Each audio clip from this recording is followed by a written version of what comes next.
Sampay mo muna to sa taas. Asan yung gunting natin? Sampay mo muna sa taas. Naulanan. Awakan.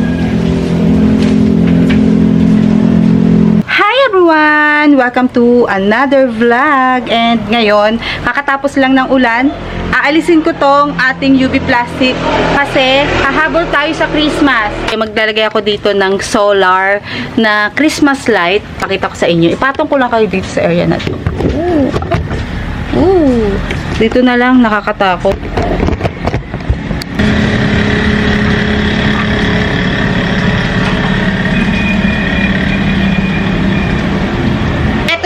Ito yung binili ko sa online, sa Orange app.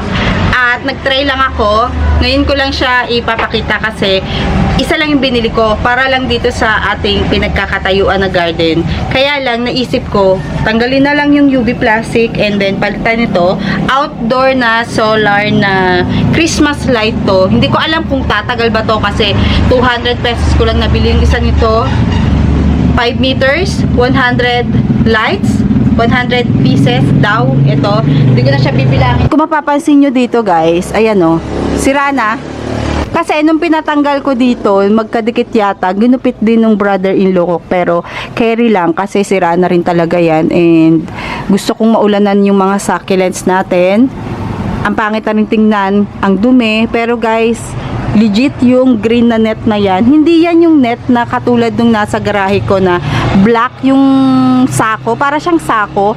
Pero ito, nylon yata ang ano. Basta yung texture niya is hindi siya parang sako. Ang ganda niyan. Ilalagay ko ulit siya dyan para hindi gaanong mabigla ang init. Pero ngayon guys, bare months, hindi na gaanong mainit eh. I-open ko lang muna kasi ilang araw nang umuulan. Mga 3 days, dire-diretso. Pero yung ulan naman niya guys is 30 minutes. Parang literal na nagdilig ka lang. Ganda naman na yung color ng ating mga succulents dito. Namumula na yung iba. Ayan, namumula na. Ito hindi pa siya namumula. Pero meron ako nakita kasi dito. Ito. Hindi ko alam kung ano yan. Tingnan nyo oh. Hindi ko alam kung lupa ba yan. Kasi wala siyang aphids, wala siyang mealybugs. Pero pag ganito kasi natatakot na ako eh. Kasi mamaya, kapita siya ng mealybugs. Kaya, i-open ko to. Sira naman ah. So, ready na. Teka lang, ayusin ko lang to. Hindi ko alam kung napakita ko na sa inyo to, na nakapag-repat na tayo ng ating mga alos. Nung nakaraan pa naman, mag-iisang linggo na rin siyang naripat yata. Isang linggo na ba? Or mag-iisang linggo. Tapos ito, hindi ko na rin inalis.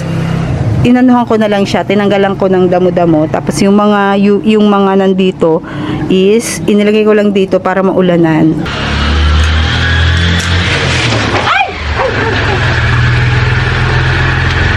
Ew. Josh!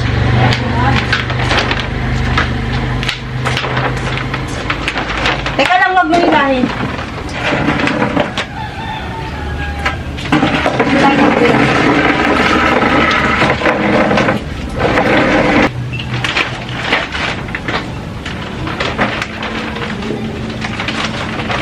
Dandahan, Josh.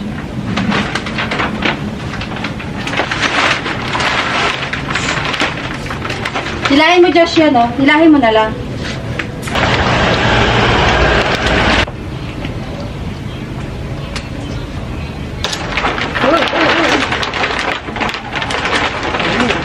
Tibay nito, oh. Hilahin mo na.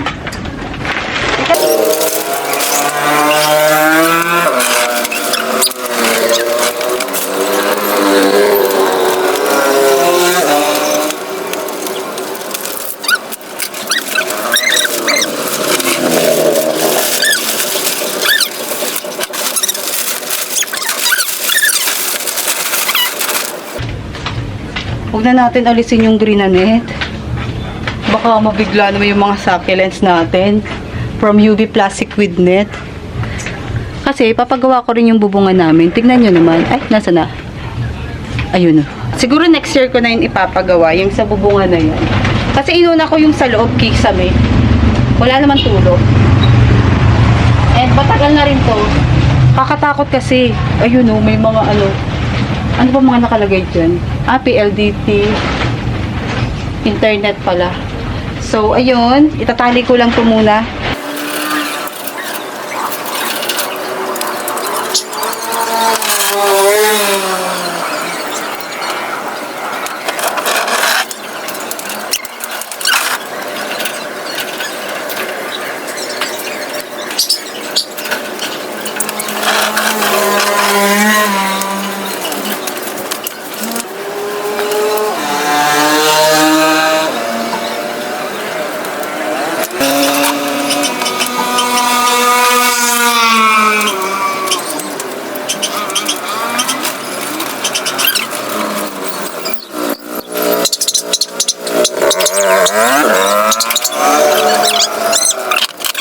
Yan, lumiwanag na yung ating garden. Meron pala ako ditong mga itim-itim. Ito yung mga pinag-iistakan ng tubig ng UV Plastic. Ayan ho. Konti lang naman. At saka ito. Pero hindi siya halata. Yan, may konting tubig pa dito. O yan, maliwanag. Sana naman wag bumagyo. Kasi mabibigla itong mga succulents ko. Pero, good thing is mas maliwanag kumpara sa dati. Na-miss ko yan kasi since 2020 naglagay na ako ng UV plastic dito at saka ng net. Hindi ko na nakita yung liwanag dito sa harapan. Maliwanag siya, oo, pero nami-miss ko yung dating liwanag. Ayan o. And yung ating mga succulents nanonood lang sa atin habang aayos. Joshua?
Ayan na siya guys.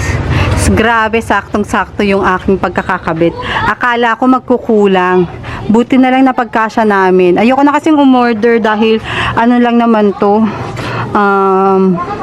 Solar, baka madaling masira or what, di natin alam. Kaya sakto na tong dalawa. 199 pesos ang isa. So, mamayang gabi, tingnan natin kung ano yung itsura niyan. Kung iilaw ba or hindi. Pero nung tinest ko na umilaw naman. Kaya, let's see ulit. Mamaya. Ito na ngayon yung ating DIY. Yung ating Christmas light. Tignan nyo. Parang parang hindi siya pantay-pantay.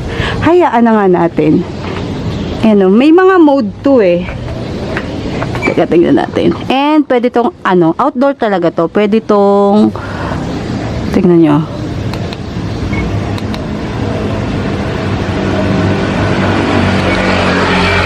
Ayan o.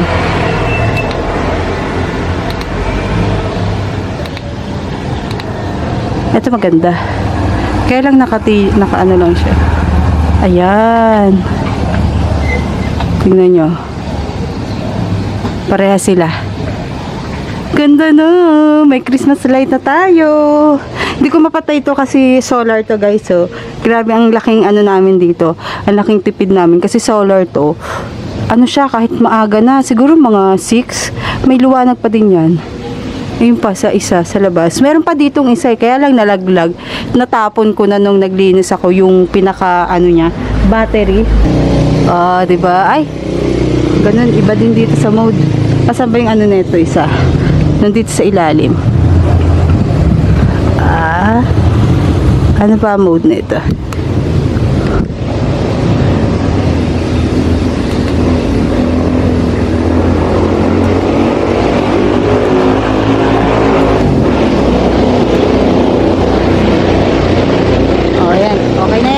Hindi talaga sila sabay kasi hindi nag-i-steady na isang mode lang yung gagawin mo.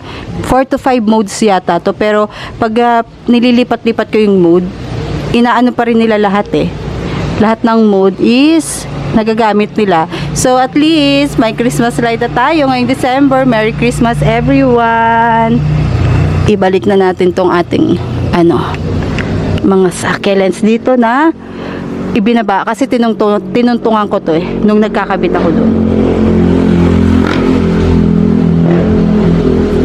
And syempre, dito ko na i-end ang ating vlog. Kita nyo naman ang ating Christmas light dito na tig 199 pesos lang. And kakaligo ko lang kaya ginabi na rin ako mag-update sa inyo. Kanina umilaw na chinek ko. Pero naligo muna ako kasi sobrang dumi ng parang uling yung mga nakatikit sa katawan ko na galing sa UV plastic. And nasa na yung UV plastic? Sana tinapon na. And sa susunod na video ko naman, mag-aayos ako dito ng ating mga succulents kasi yung iba nasa ilalim, yung iba kasi nandun sa kabilang gilid, nag-etiolate na. Kaya ayun lang ang buhay ko dito, mag-ikot-ikot ng ating mga plants and propagate and mag-repot. Diyan lang ang buhay ng isang plantita. And yung ating mga succulents kasi is dadagdagan ko rin. Gusto ko kasing bumili ng panibagong succulents. And meron din doon. Ayan, luwag pa yan, tingnan nyo. Dito sa area na yon.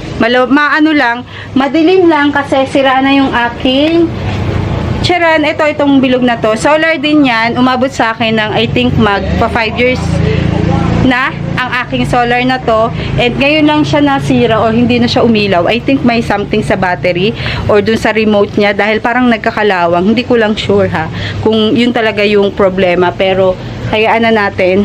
Ginawan ko na ng paraan ng 3 beses pero ayaw talaga umilaw. So bili na lang tayo ng panibago kasi naman na yan, kota na tayo dyan. Nabot na tayo ng dinner guys, and ang niluluto ko for tonight is pritong tilapia. Sayang, hindi ako nakapagpabili ng itlog maalat. Tapos ganito yung kanya itsura sa pintana or sa kainan namin. Dami na ring nagbago kasi tinanggal ko yung grass carpet. Hindi ko pa ito nalalagyan ng halaman pero lalagyan ko yan para before Christmas maganda yung ating garden, maayos and maraming plants. So yung iba mga nasa ilalim lang, yung mga yung mga sinisiksik ko pag masyadong malalaki na yung plants, yun nilalagay ko lang sa ilalim. Tapos nakakalimutan ko na pero nadidiligan. At papakwento na naman tayo, dito ko na i-end ang ating vlog. See you on our next video. Bye!